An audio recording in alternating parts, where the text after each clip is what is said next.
trao dre ma voenkez clair, e oa Hervé Spinoza avait l'estradurez a raiv ar dro d'escadurestad a zonge, yaman, a gaon, a tout. C'est tu racarmont da manifesti, pemzekte, evit un draman, evit peogwir zo kollet de Hurioù a tout. C'est zo ur brezel nul, quoi.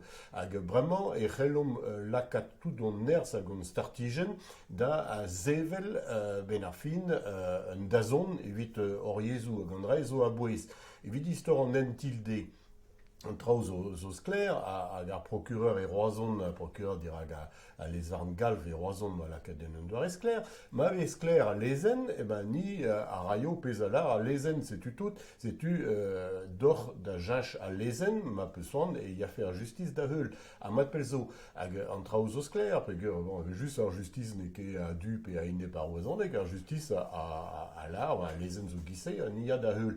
A bezonj evit a fer franch e o skleraet, evit tout an anoioù bihan, hag an michans an anoioù familie evit brochal, an traoù zo raket, an entide zo digemeret e barz an eta civil e brochal.